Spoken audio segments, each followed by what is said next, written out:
चलो आज हम सुनाते हैं पतिव्रता नारी की कहानी।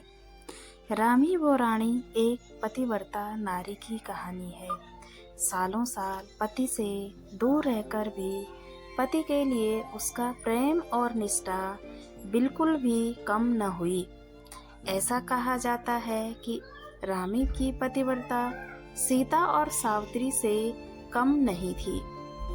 रामी बौराणी में बौराड़ी शब्द बहु या बहुरानी शब्द का पहाड़ी पर्याय हो सकता है। एक गांव में रामी नाम की विवाहिता अपनी सास के साथ रहती थी।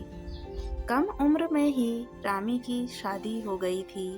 शादी के बाद ही रामी का पति दिल्ली हुमायूं की फौज में भर्ती होने चला गया।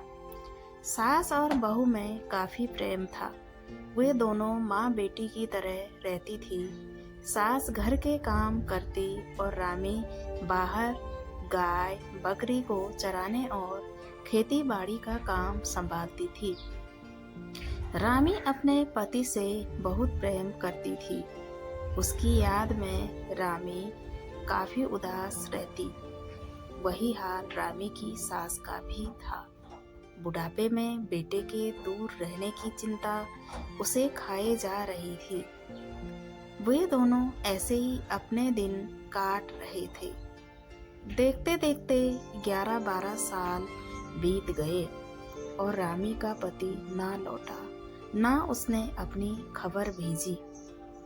रामी को यकीन था कि उसका पति एक दिन जरूर वापस आएगा। एक दिन रामी तपती गर्मी में खेतों पर काम करते करते थक गई। उसने आसपास के खेतों में नजर दौड़ाई। बाकी औरतें घर जा चुकी थी। काम में मग्न रामी को खबर ही नहीं लगी कि सब औरतें कब चली गई। काम और गर्मी से वो काफी थक चुकी थी। प्यास से उसका गला सूखने लगा। रामी ने सोचा थोड़ा ही काम बचा है, पूरा करके ही जाती हूँ।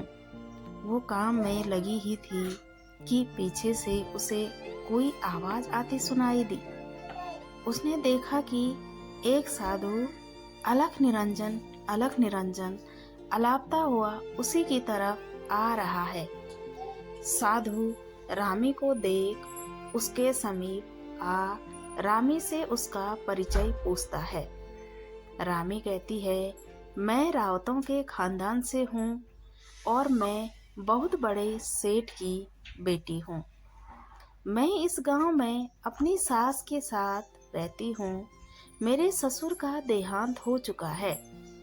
साधु, और तेरा पति कहाँ है? रामी, मेरे पति कई सालों से परदेश में है और मैं अपने दिन उनकी याद में काट रही हूँ। साधु, क्यों उस निर्मोही के बारे में सोचकर दुखी हो रही है जिसने इतने सालों से तेरी खोज खबर नहीं ली?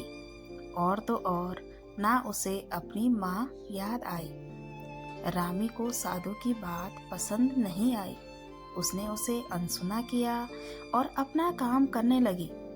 साधु ने फिर उसे टोकते हुए कहा, क्यों अपनी ये अमूल्य जवानी उस निर्मोही के याद में बर्बाद कर रही है? चल बौराड़ी, छाव में बैठकर अपना मन हल्का करते हैं। और रामी को छूने की कोशिश करने लगा।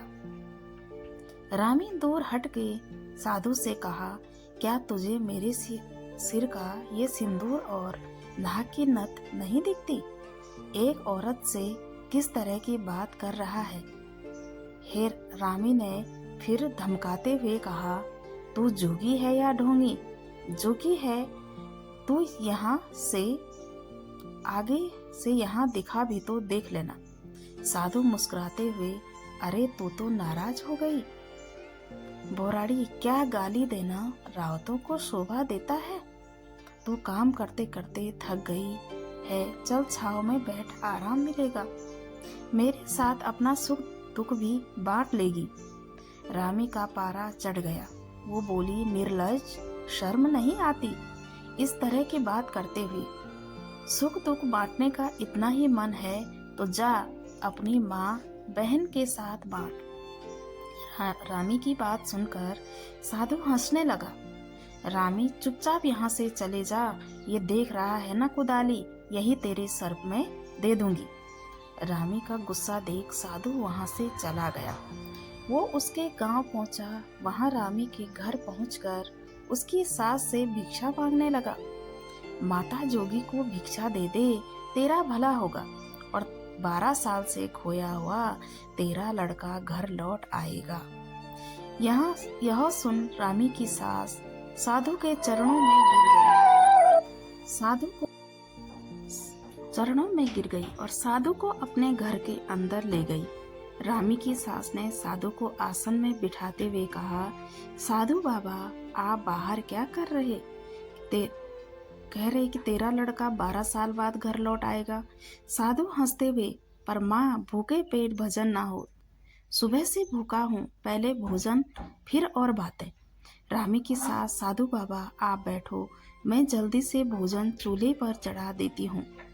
इतने में रामी भी खेत का काम करके आ गई। अपने आंगन में उसी साधु को बैठा देख रामी को फिर गुस्सा आ गया। उसने साधु से कहा, अरे कपटी, तुम मेरे घर तक पहुंच गया? बहू की आवाज सुनकर सास बाहर आई। उसने पूछा, बहू क्या हुआ? बहू ने बताया, माँ, ये कोई साधु नहीं, कपटी है। सास ने बहू से कहा कि एक साधु के बारे में ऐसे नहीं बोलते, तू अंदर जा और भोजन परोस, मैं आती हूँ।